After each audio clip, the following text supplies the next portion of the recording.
In today's Perspective video, we're going to be talking about social resilience. We have different components that make resilience of a society, but the most important component that we should not forget is the resilience that people bring. Social resilience is defined by the ability of individuals and social groups to anticipate, withstand, manage, and bounce back from crisis events. It is about three dimensions: social support, social networks, and social cohesion. Hawker centres are more than just a place to eat. They serve as a strong social construct. Here in Singapore, shared physical spaces play a key role in shaping social resilience. HDB estates aim to promote inclusive and well-integrated communities. They are important sources of information and support, particularly during a crisis. Parks are very important as spaces for people to meet, to build social connectivity. These parks can actually absorb the heavy rain to allow for flood events to be better managed. The COVID pandemic accelerated the shift towards digitalization. These shifts were important to better adapt to and recover from the crises. After COVID, we saw that people still continued using these digital platforms, and they somehow complement all the activities that we see going on in physical spaces like hawker centers or gardens. Hawkers developed digital payment methods, and this is all possible because we had the groundwork for a financially resilient society. So, Mijie, what was it like growing up in an HDB estate? Yeah, I used to live in Potong Pasir. I grew up with a lot of my close neighbors. So kampung spirit was very strong at that time. Nowadays, I find that people spend more of their leisure time on their phones. Social interactions also happen a lot online.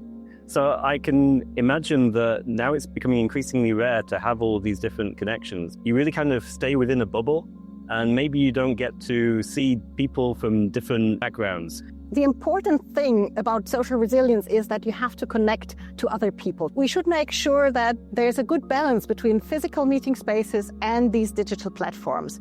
In our research, we found that random, unplanned interactions in communities are beneficial to improve the quality of social networks and also help to diversify it. We must pay attention that public spaces, like for instance hawker centers, are not reduced to just transaction points. Then it would have lost all its functions with respect to social relations between people, and that would not be good for social resilience and not be good for resilience overall. In a digitalized world, physical spaces remain important. However, they need to further evolve and adapt to the changing environment and the conditions and expectations on how these physical spaces serve the members of the communities. And therefore, digitalization will play a role in how we further shape those spaces.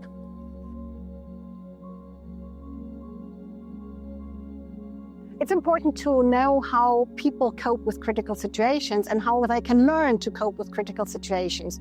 So what we see in our research is that there's an important role for leadership. If people see what their leaders do, they will have a good motivation to imitate what they do and to act in the same resilient way. So in our studies, we found that there were groups of individuals who appear less engaged in normal times. However, during a crisis, they can quickly switch to a cooperative mode. Looking ahead, societal polarization, inequality, climate risk are some of the key challenges threatening societies. In order to maintain the social fabric in our communities, governments, individuals, social groups need to work together to manage them.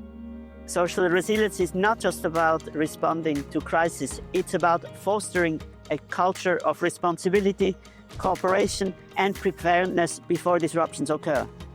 To be resilient, we have to strengthen our social fabric. If we do so, we will be able to have healthy and inclusive communities. Social resilience is a shared responsibility, but it is on us to take the honors to be responsible and prepared. We need more public preparedness exercises to allow people to understand what to do in times of a crisis. We can also leverage on digital apps, and these things will help allow people to help each other in times of crisis. Social resilience matters for all of us. We as residents need to play our parts to prepare ourselves for future crises. It is not a matter of if, but when.